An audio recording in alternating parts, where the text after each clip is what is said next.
Ladies and gentlemen, lot 22. An Edgar Brandt wrought iron wall mirror and console table. I shall open the bidding at £30. Do I see £30? £30. Is this what you came for, Poirot? Yes, it is, Hastings. I thought for the vestibule, you know, by the door. £40. Oh, how will you go? £90. It will be £50? Thank you. £60. And 70. Here.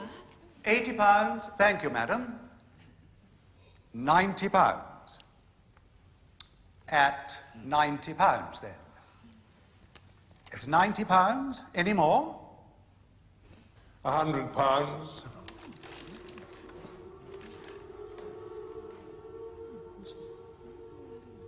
It's with you, sir.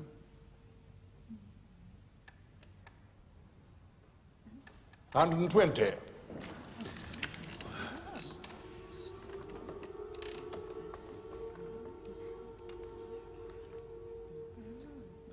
Sir?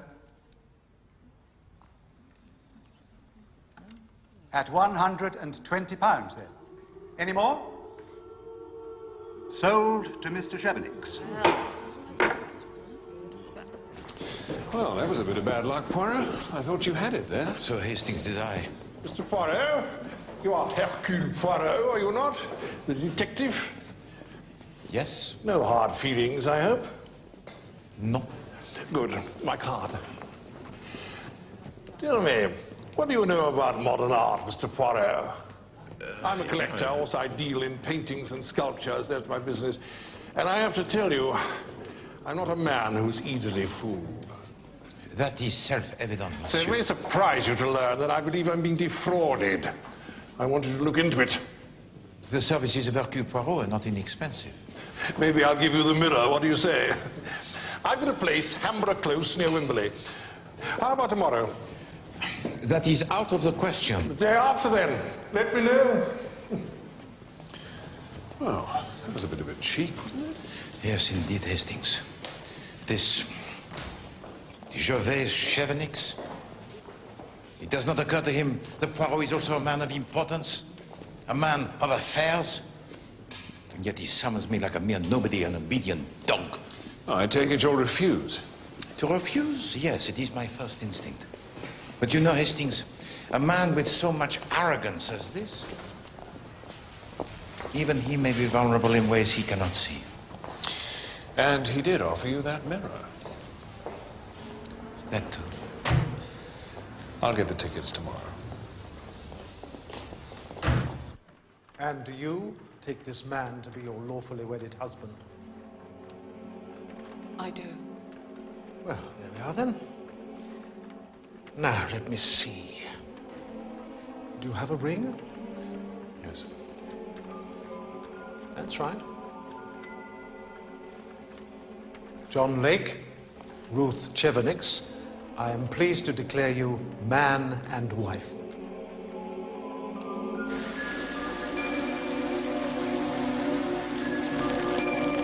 I wish it didn't have to be like this.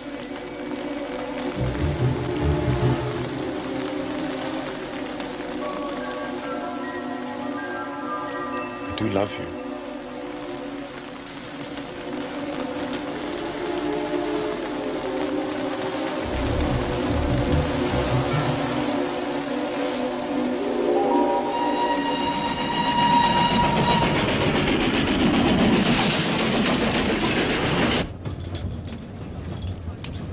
Merci.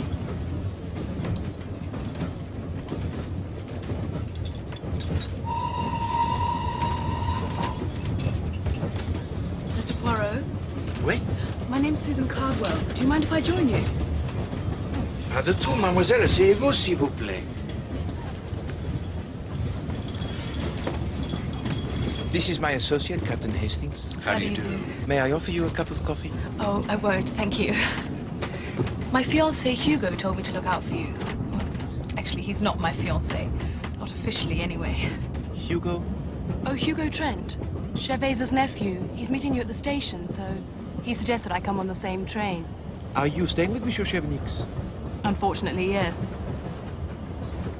Well, I've only met him once, and he was absolutely horrible to me. He doesn't approve of you? It's not that, it's just... Well, it's Hugo and me. You see, Gervais has always had his heart set on Hugo marrying his daughter, Ruth. But he's not inclined to do that. No. You see, Ruth was adopted. I suppose Gervais thinks marrying her to his nephew will make her more completely his. But he can't force them to marry, can he? He can try. He will try. I think he enjoys it, manipulating other people. I really hate him, you know. I do. And I'm not going to let him spoil my life.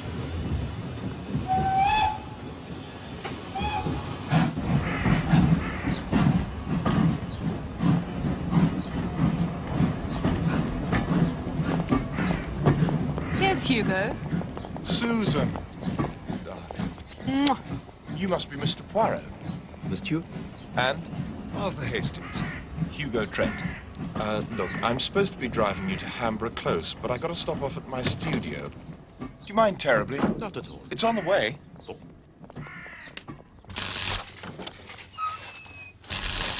And these are my designs. All of them. What we're doing here is revolutionary, Mr. Poirot. What do you think? I think it is most remarkable. Is it all metal? Tubular steel. You see, who needs wood, Captain Hastings? Wood expands, it perishes, it dries out, but metal is perfect. You see, triangulated joinery. There's no fuss. Oh, yes, I see. Hugo. Give me a minute, Lawrence. Look at this. Sit down.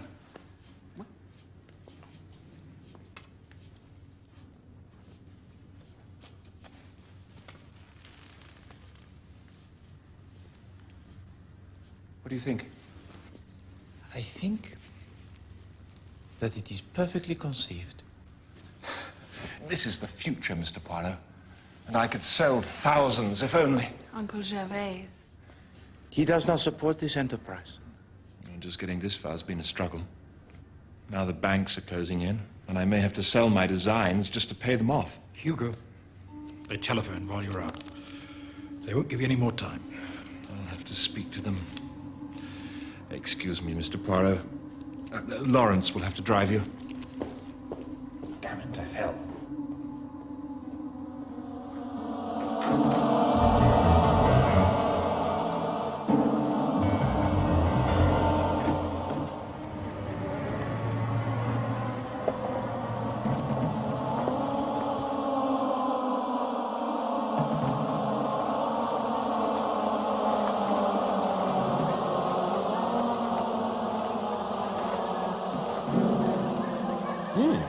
Quite a place. Good afternoon, gentlemen. Mr. Chevenix is waiting for you. Merci. Enter! Monsieur Poirot, sir. Oh, Mr. Poirot. Good of you to come. You brought your secretary. This is my associate, Captain Hastings. Oh, yes. I saw him at the auction. Well, what do you think? Hung it this morning. Looks good, doesn't it? Yes, indeed. Shall I come back later, Mr. Chevenix? Yes. You can sort out that stuff on Matisse. This is Miss Lingard, my research assistant. How do you do? Mademoiselle Lingard. We're working on a study of Fauvism for the British Museum of Modern Art. Oh, Miss Lingard, is that architect here? I believe so, Mr. Chevenix. Have him come in, will you? £10,000, Mr. Poirot. Not a drop in the ocean. That's how much I paid him. John Lake. And this is the fraud you wish me to investigate? Yes. For what purpose did you give him the money? A big development in London. Shops, offices, apartments. He's building it and he's got me to invest. So far he hasn't even laid a brick. And I'm beginning to wonder if he ever will. You wanted to see me, Gervais? Come in, Lake. There's someone I want you to meet. This is Hercule Poirot. The detective. Yes. Why don't you take Mr. Poirot into the garden and get him some tea? I'll see you at dinner. We'll meet in the hall, 8:15. Do try not to be late. Snell rings the first gong at 8 minutes past the hour, and the second at 8:15. I'll see you then. Gentlemen.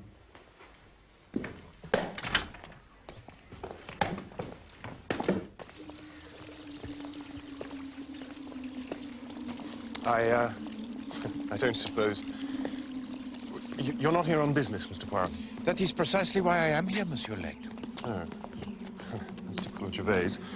He likes to spring his surprises.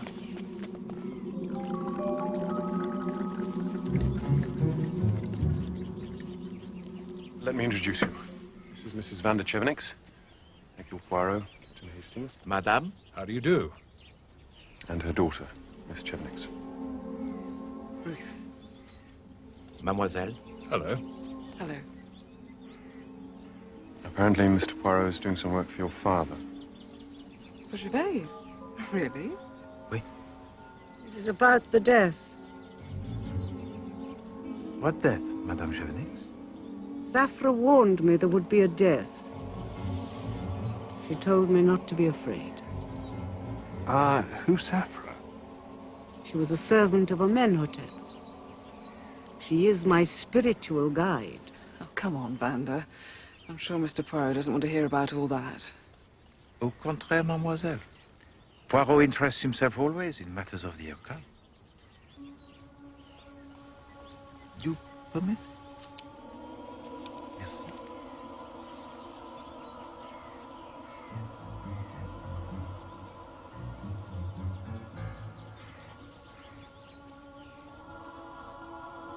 It is very old.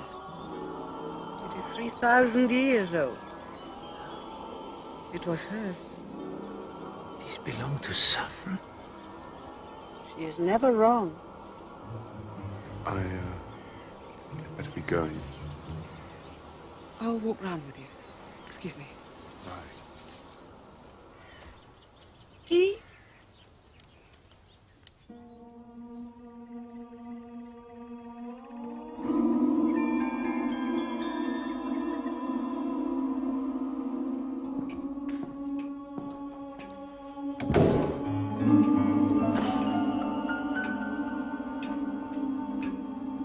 Evening, Hugo.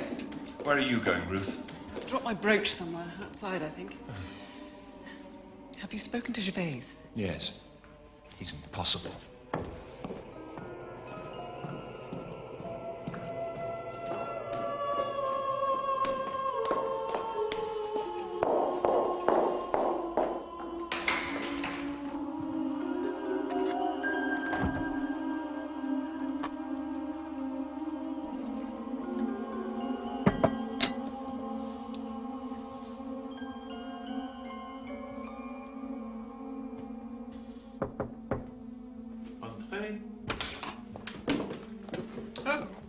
You're not ready yet? Well, we have plenty of time, mon ami. Are you sure? I could have sworn I heard the first gong. Let me see.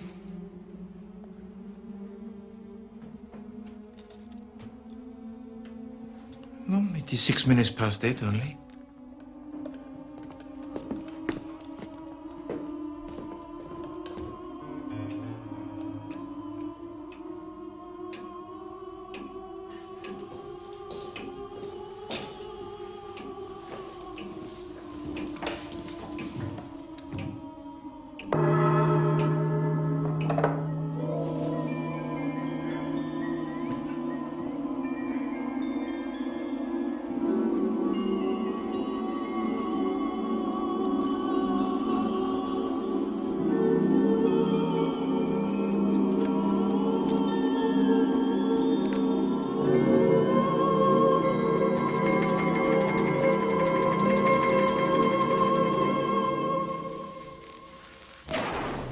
What was that? I do not know. It was a gunshot.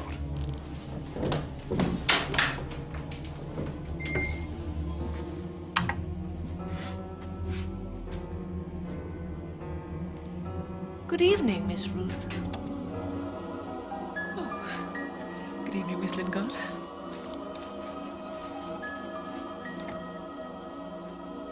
Is something the matter? I'm not late, am I? Did you hear it, Susan? What? I thought I heard a shot. Just now? I thought it was a car backfiring. Ruth, What's going on? we thought we heard a gun going off. Oh, yes, I thought I heard something. It came from upstairs. No, it was a car. It came from over there. I heard it too. Snell? Yes, ma'am. It is 8:15. Time for the second gong. Yes, ma'am. But where is Monsieur Chevenix? He is never late. He was working in the study, ma'am.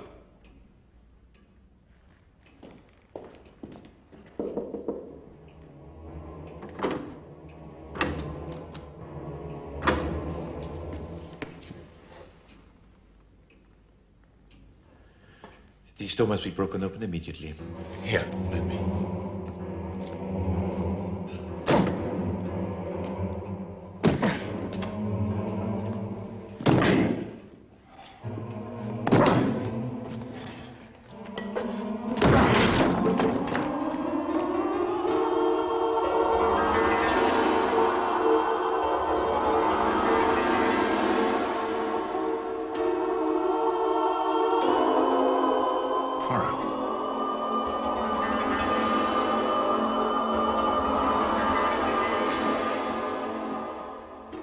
I told you Safra is never wrong.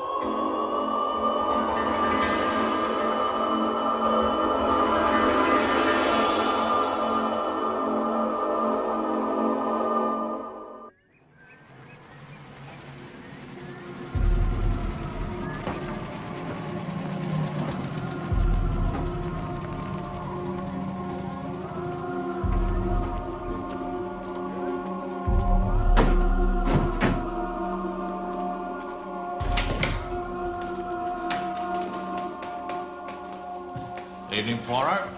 Chief Inspector Japp. Right, where's the body? This way, Chief Inspector.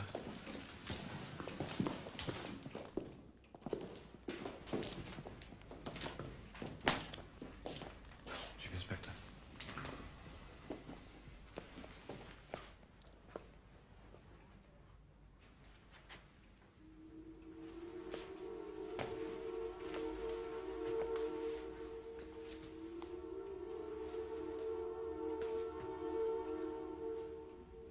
Suicide. So it would appear. I'd say it was obvious. The bullet must have gone straight through his head and hit the mirror. So it would appear.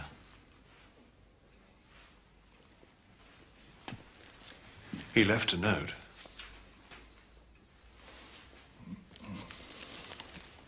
Sorry. I suppose that says it all. Look at this, Chief Inspector.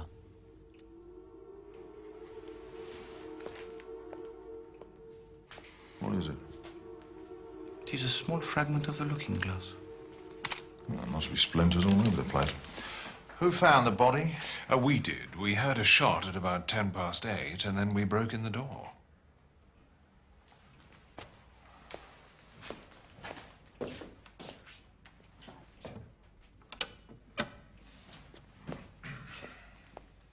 Let me see. Just as I thought. He locked himself in.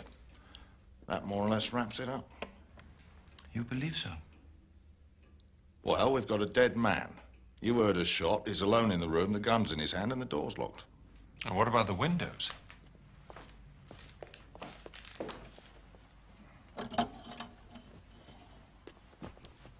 False. And this one.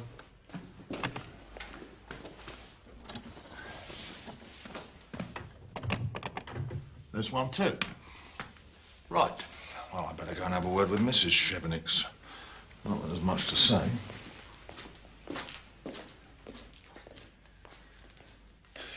You know, it does look like suicide, Poirot. Oui, c'est possible, mon ami. And yet, there are many things I wish to know.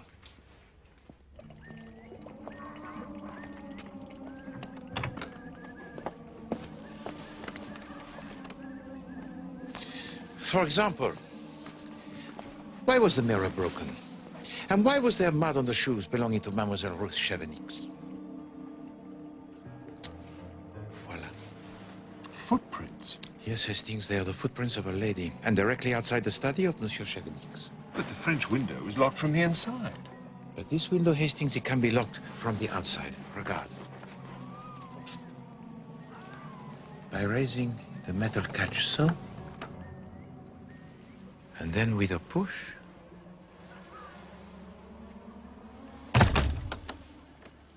Good Lord.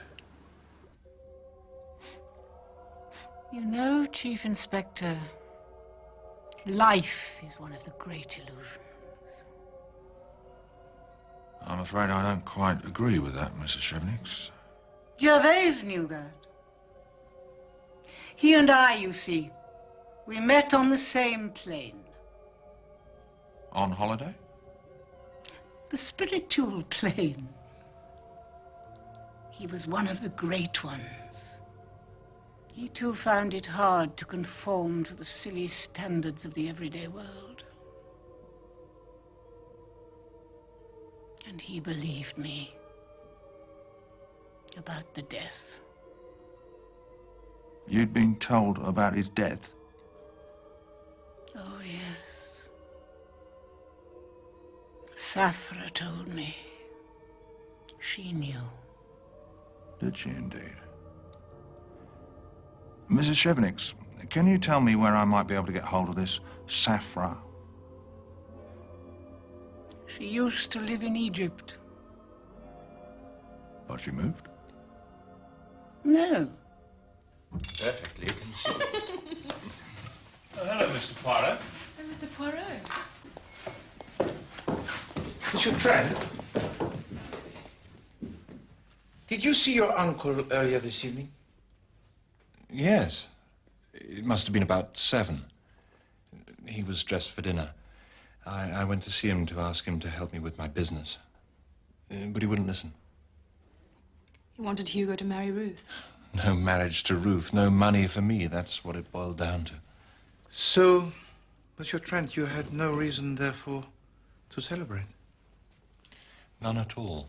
It was not you then that opened this bottle of champagne? No. Curious. The bottle of champagne, it is opened, and yet the contents are not consumed.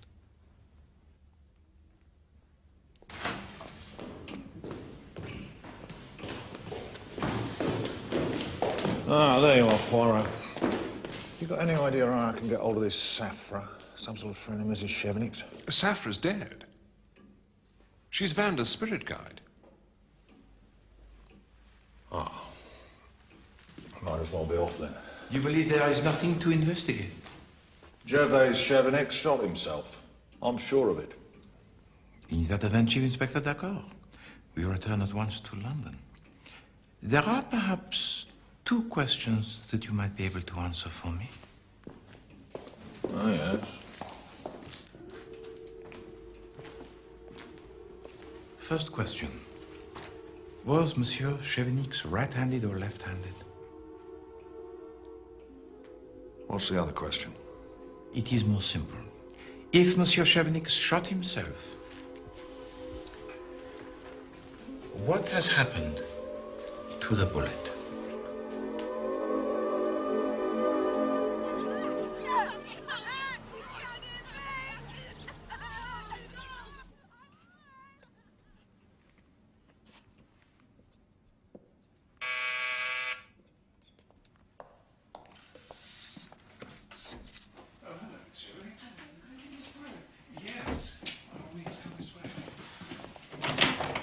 Miss Chevenix is here. Mademoiselle. Mr. Poirot, I need to see you. Please to sit down, mademoiselle. Is it true that Gervais hired you to investigate John Lake? Oui, mademoiselle. Monsieur Chevenix believed that he was the object of a fraud. Well, I've come to tell you that the case is over. I don't know what he offered to pay you, but I hope that will cover it.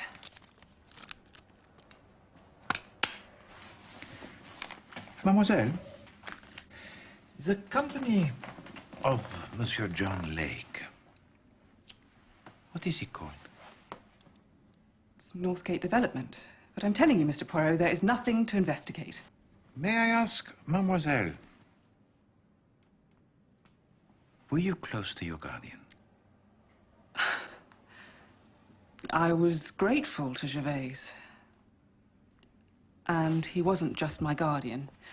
He was actually my uncle. But he adopted you. I was what is quaintly called a love child. My father was Gervais's younger brother. He was killed in the war. And my mother was a typist. Ah. And where is she now? I don't know. When my father died, she wrote to Gervais. He couldn't have any children of his own, so he adopted me. I see.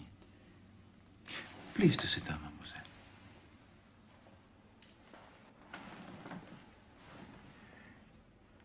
Tell me, mademoiselle,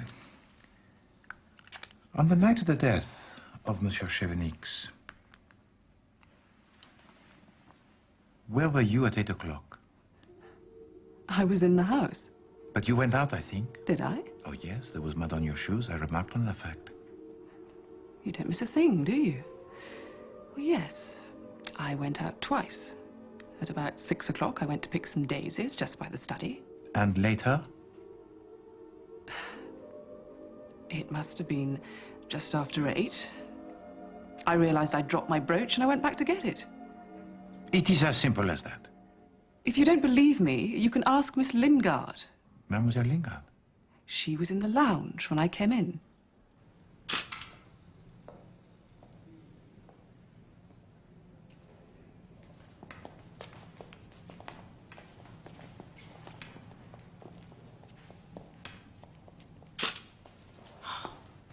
Mr. Poirot. Mademoiselle Lingard? Captain Hastings. Miss Lingard? Oh, you quite startled me. Still working on the book, I see. Well, yes. I was paid until the end of the month, and the book's so nearly finished, it's a shame to stop now. But this is not, I believe, a fauve painting. No, it's later. But it's such a beautiful painting. So sad. Yes, indeed. Mademoiselle Lingard, I wonder if I might ask you some questions concerning the death of Monsieur Gervais Chevenix. On the night of his death, as the study door was being broken open, I noticed that you bent down to retrieve something. Oh, yes. It was this. Oh, it looks like a bullet. That's what I thought. But in fact, it's a cufflink. I believe it belongs to Mr. Trent. I was meaning to give it back to him. I wonder what it was doing outside the study. I've no idea. If you permit, I shall return it to him on your behalf. Oh, thank you. One final question, Mademoiselle Lingard. Ruth Chevenix. What about her? I understand that you saw her just before the body was discovered. Yes, it was just after we all heard the shot. She was with me in the living room. It is as I thought. Merci. Well, that seems to back up Ruth's story. Tell me, Hastings, what was your opinion of Mademoiselle Ruth? I don't know. I'd like to know why she seems so keen to defend John Lake. Précisément. And that is also the question that exercises the little gray cells of Poirot.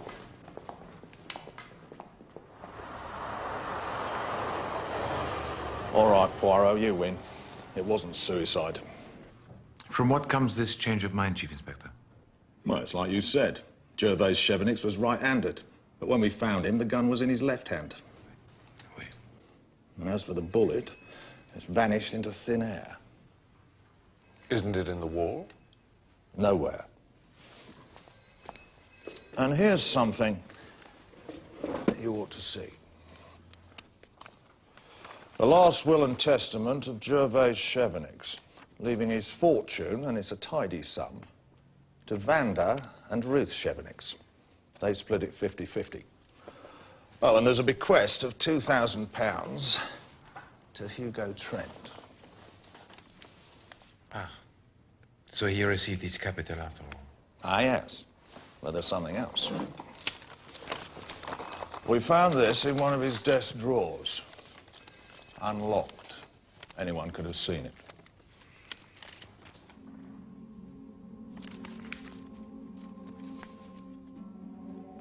A second will? Yes, but unsigned.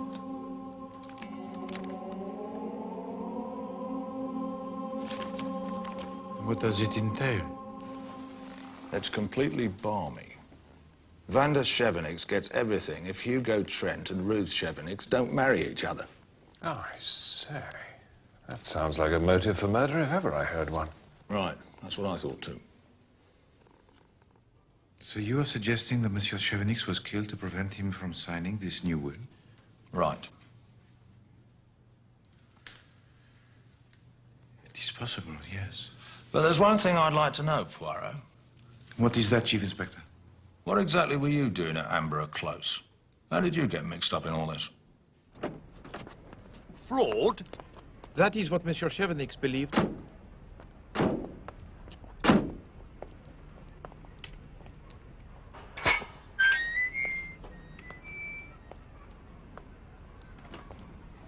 Northgate Developments. Not quite what you'd expect, is it? Well, if this place is just a front, Captain Hastings, it's exactly what I'd expect. Ah, the door's open.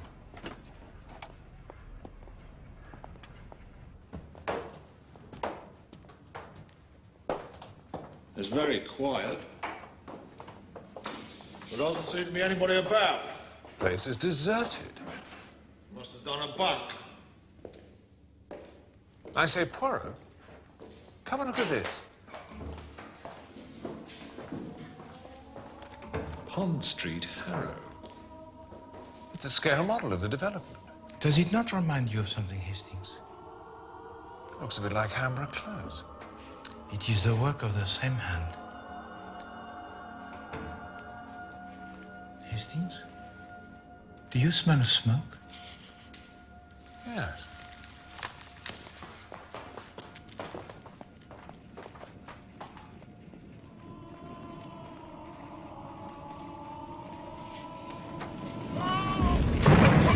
God, there's someone in there! Japp! What is it?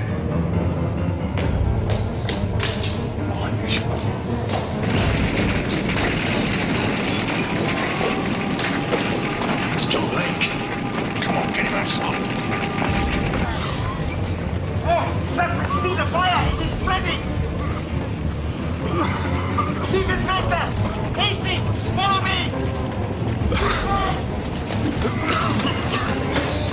Careful, Captain Hastings! Oh, I can't see.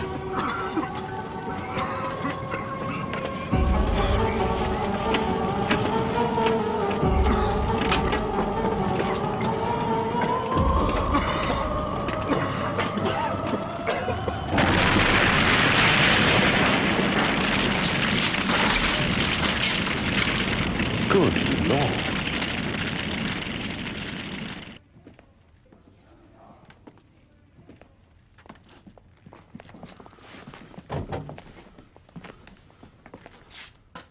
Mr. Poirot. I'm sorry. I've been foolish. You wish to tell me about Northgate Development, Monsieur Lake? Yes. Yes. I didn't know what I was doing. That's the truth of it. I was out of my depth. To start with, I was just the architect. Then they asked me if I'd like to be a partner. I didn't know anything about business, but I was flattered. And so you helped them to raise the finance? Yes. And they disappeared with it, leaving you to carry the can. That's right. When Gervais called you in, I was afraid. I panicked. I just wanted to get rid of the evidence. So it was you that started the blaze? I set a device. A timer. Which misfired.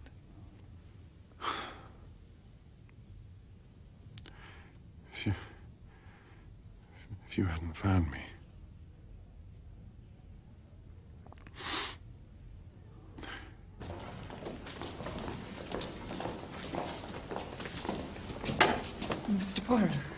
Mademoiselle. Chief Inspector, I have to go in. I'm sorry, miss, no visitors. But you don't understand. I must see him. It's family only. Those are doctor's orders. I am family, Chief Inspector. I'm his wife. John and I were married a week ago. Can I go in? Your husband awaits you.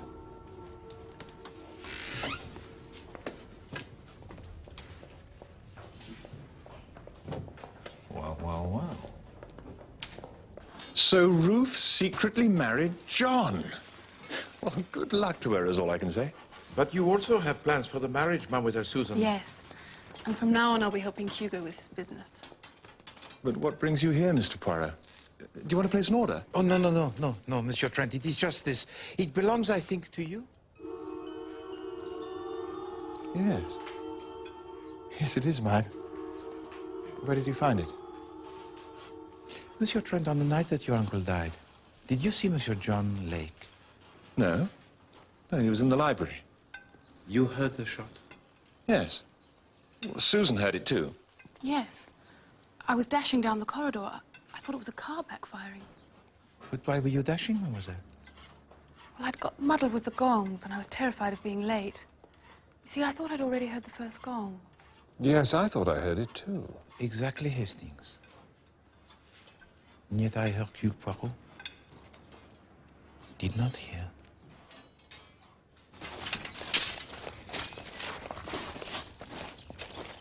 The case is solved. Solved? How? Ah, Hastings. Did you not hear the testimony of Mademoiselle Cardwell? And do you not recollect the bottle of champagne? It's going to take more than champagne to solve this case, Poirot. What about the bullet, for instance? You shall have the bullet, Chief Inspector. Soon, you shall have everything.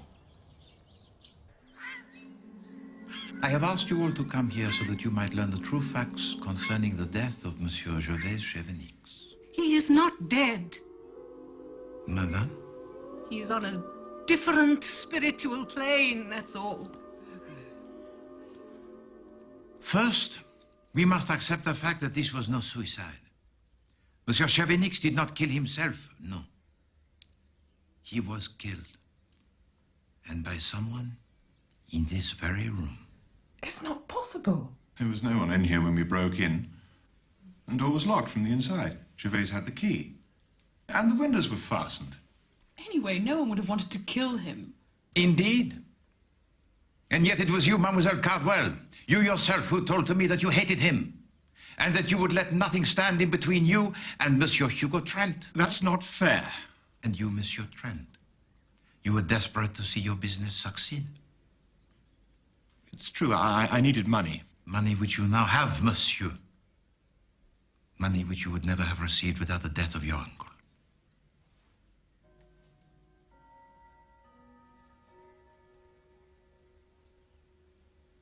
You also, Monsieur Lake. Oh, yes. You were afraid from the moment you set eyes on Poirot. You have not only committed arson, you also persuaded Monsieur Chevenix to part with a sum of 10,000 pounds. That wasn't my fault. No. I think Monsieur Chevenix might have disagreed. And you also. You had every good reason to wish your guardian dead, Madame Lake. I had no reason at all. And anyway, even if it was murder, it couldn't have been me. No. I told you, Mr. Poirot, Miss Ruth was in the living room with me when Mr. Chevenix was killed. At what time was that, Mademoiselle Lingard? And at what time did Monsieur Chevenix die? We know what time he died. We heard the shot. No. You were deceived. At 8 o'clock, Monsieur Chevenix was indeed in his study working at his desk. But he was not alone in the room. He turned. The gun was silenced. No one heard the shot. So, let us now consider the language of the bullet. Hastings, please to sit. The gun was discovered in the left hand of Monsieur Chevenix. Good. My card. And yet from our very first meeting I knew that Monsieur Chevenix was right-handed. But if the bullet was fired from behind, Hastings, comme ça, how could it possibly hit the mirror which is to the side? Well, it couldn't have. No. So now let us suppose that the door to the study was open. If you please, Monsieur Snell.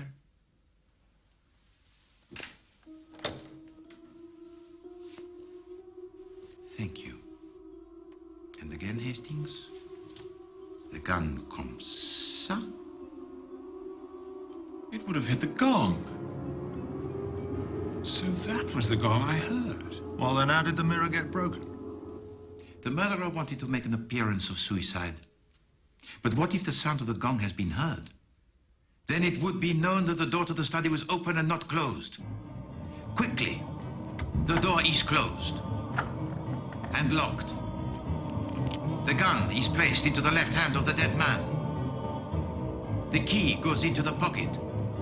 The suicide note of one word is easily forged, and the mirror deliberately smashed. When I first came here, you will remember, Chief Inspector, that I discovered a fragment of the looking glass attached to this brass ornament, the base of which was also slightly damaged. It was then that I saw the light. So what happened then? How did the killer leave? The killer left through the window, cleverly closing the latch from the outside. Voila. So who was it? Who was the murderer? Who entered the house that night from the garden? And who would have lost everything if Monsieur Chevenix had lived to sign his new will? What new will?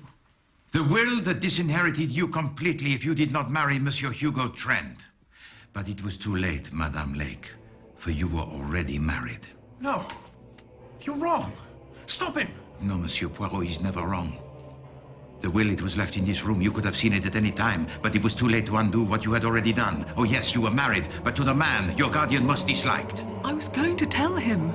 I hated lying. I planned to tell him that very night. No, not to tell him, Madame. To kill him. You're wrong. There's not a word of truth in your story. It's a lie from start to finish. That is for a jury to decide.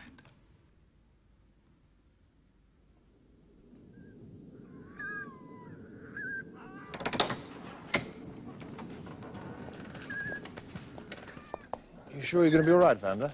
Yes, yes. Good night, Hugo. Good night, Mr. Chevenix.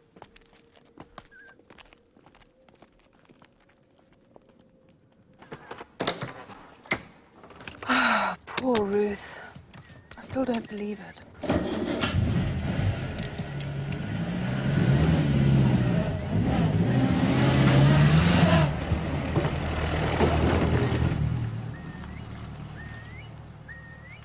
I hope you know what you're doing, Poirot.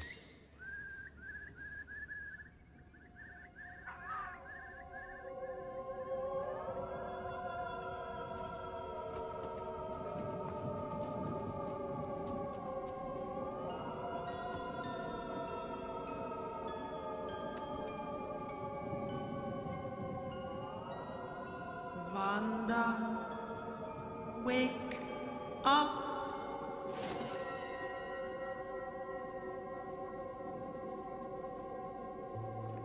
Who is it? It's Safra, Wanda.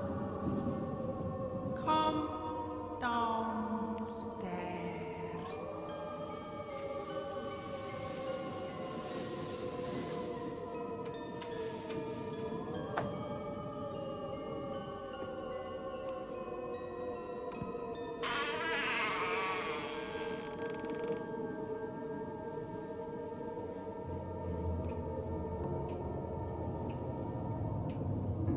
It was you, Wanda.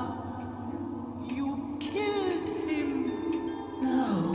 You know it was you.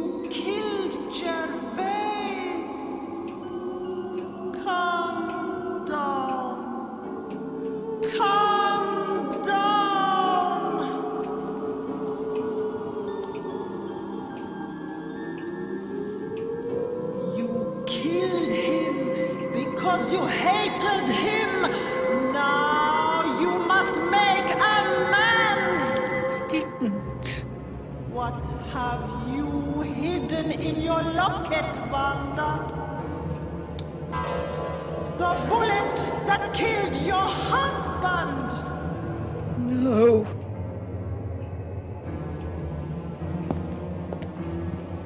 You must write a note admitting it. And then...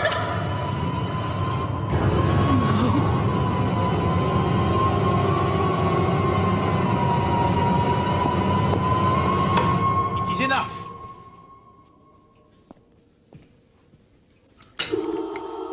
I knew that you would try something, Mademoiselle Lingard.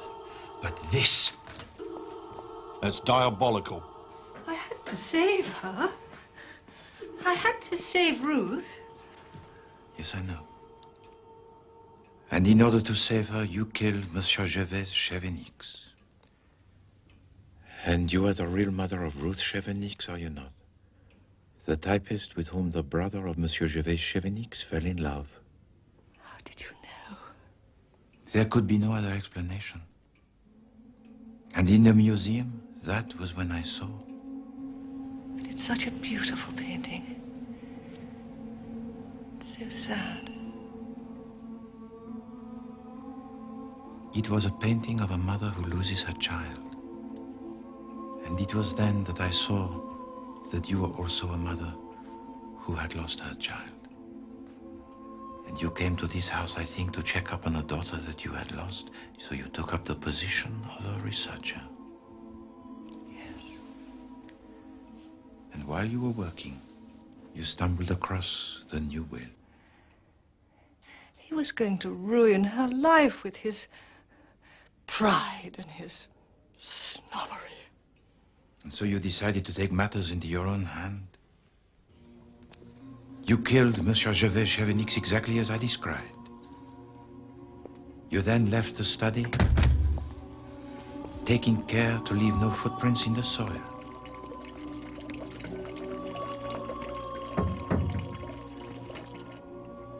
But unknown to you, a few moments later, Ruth Chevenix appeared in search of a brooch which she had lost. She found it, but in doing so left behind her own footprints. It was then necessary to continue the illusion of suicide and to establish a false time of death. It was very clever, that idea of yours, to imitate a gun. You then went into the living room and were there when Ruth Chevenix came in. Good evening, Miss Ruth. Oh, good evening, Miss Lingard. I found it most significant that you did not tell to me that Ruth Chevenix entered the living room from the garden. Well, how could I? It would have incriminated her. And there was now but one thing left to do. The bullet. I found it by the gong when you were breaking open the door. I wanted to drop it inside the study, but I didn't get the chance. And the cufflink of Monsieur Trent? I stole that from his room. I knew you'd seen me picking up the bullet, so I had to have something to show you. Yes. You almost succeeded in confusing Poirot. Chief Inspector. I think you better come along with me, Miss Lingard. Mr. Poirot, I don't want Ruth to see me. I don't care what happens to me. But please, don't let her see me.